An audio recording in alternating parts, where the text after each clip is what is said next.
बांधलू कलाई बीचे अर्जुन के रखिया। कैसे वीरना से शादिया रचवलू मालती।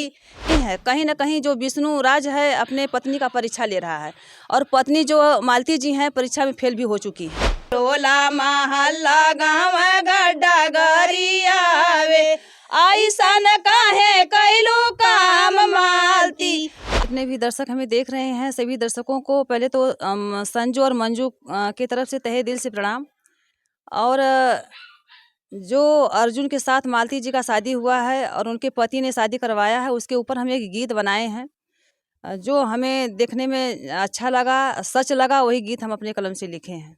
कैसे विष्णु बिहौता के भूलैलू मालती। कैसे विष्णु बिहौता के भूलैलू मालती। कैसे वीराना से शादिया रचवलू मालती। कैसे अर्जुन से शादिया रचवलू मालती। बांधलू कलाई बीचे अर्जुन के रखिया। बांधलू कलाई बीचे अर्जुन के रखिया। कैसे वीरना से शादिया रचवलू मालती। कैसे वीरना से शादिया रचवलू मालती। कैसे विष्णु सजनमा के भूलैलू मालती। कैसे विष्णु सजनमा के भूलैलू मालती। दिलवा से प्यार कैले विष्णु बिहौता। दिलवा से प्यार कैले विष्णु बिहौता। प्यार कै निशानी युवराज तोहरो लइका। प्यार कै निशानी युवराज तोहरो लइका। कैसे विष्णु सजनवा के भूलैलू मालती। कैसे अर्जुन से शादिया रचवलू मालती। कैसे अर्जुन से शादिया रचवलू मालती।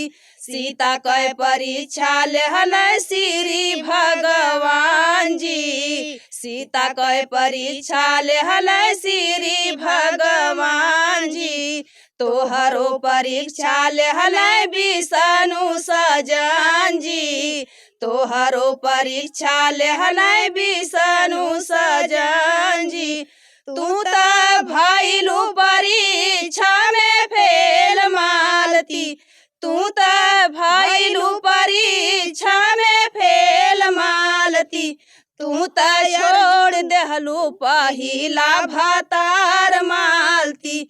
तू त छोड़ देहलू पहिला भतार मालती। सास ससुर सब कर इज्जत बिगड़लू। सास ससुर सब कर पानिया बिगड़लू। सैया के सिरावा कै पगड़ी उतरलू। सैया के सिरावा कै पगड़ी उतरलू। तू त देशवा से सुनत बाड़ू गारी मालती। तू त देशवा से सुनत बाड़ू गारी मालती। लेहलू विष्णु कै पानिया उतारी मालती। लेहलू विष्णु कै पानिया उतारी मालती। काहे विष्णु बिहौता के मुँहवलू मालती। काहे जियत बिहौता के मुँहवलू मालती। काहे अर्जुन से शादिया रचवलू मालती। काहे अर्जुन से शादिया रचवलू मालती। सोची समझ के संजू लिखे दसतनामा। सोची समझ के संजू लिखे दसतनामा। काहे के नारी कैलू अपमानवा। काहे के नारिन कैलू अपमानवा। कैसे अपने बिहौता के भूलैलू मालती। कैसे अपने बिहौता के भूलैलू मालती। कैसे वीरना शादी यारा चवलू मालती, कैसे यार अर्जुन से शादी यारा चवलू मालती। इस तरह से मालती जी बता रहे हैं कि समाज के सामने कि ये मजाक है, बट हमने पूरे न्यूज़ को देखने के बाद में हमें ऐसा लगा कि ये मजाक नहीं है। कहीं ना कहीं जो विष्णु राज है अपने पत्नी का परीक्षा ले रहा है, और पत्नी जो मालती जी हैं परीक्षा में फेल भी हो चुकी हैं।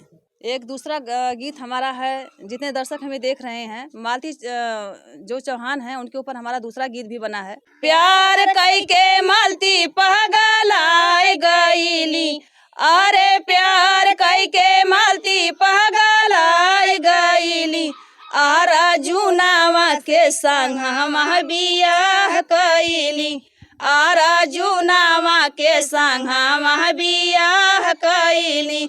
कवन कमी कैलाई विष्णु तोहारा पियार में, कवन कमी कैलाई विष्णु तोहारा पियार में, कवन कमी रह गईली उनका दुलार में, कवन कमी रह गईली उनका दुलार में।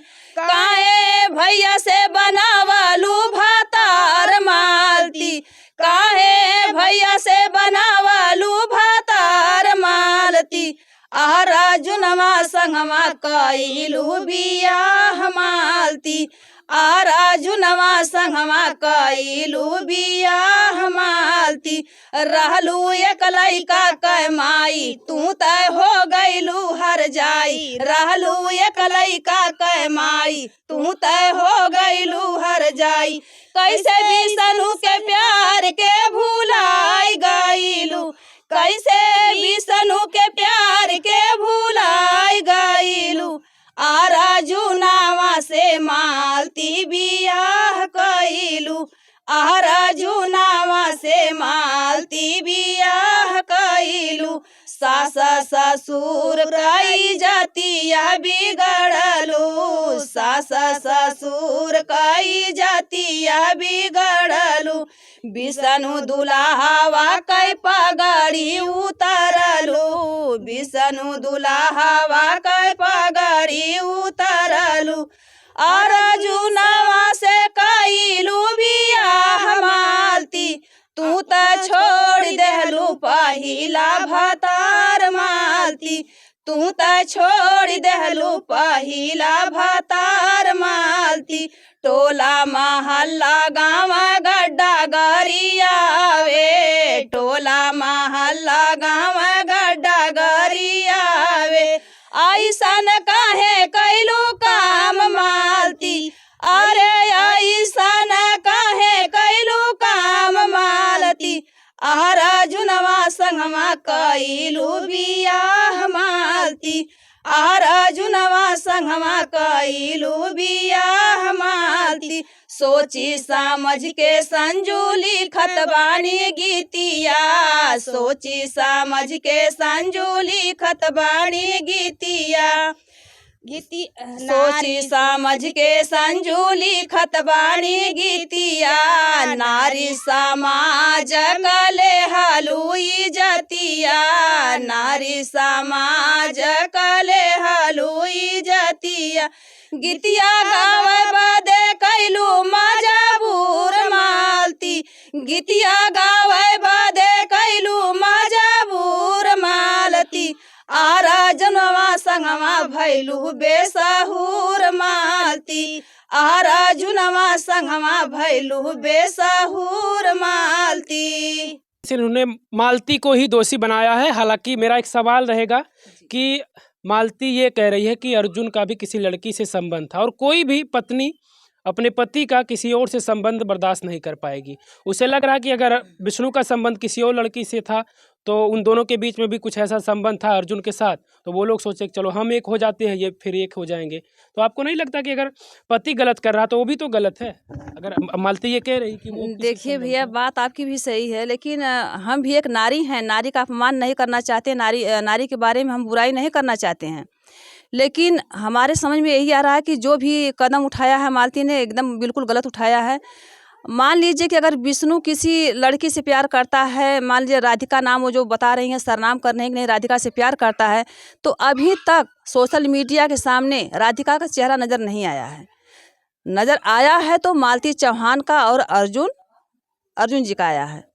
तो हम लोगों के देखने में, हम लोग गायिका हैं, जो देखते हैं वही गीत लिखते हैं।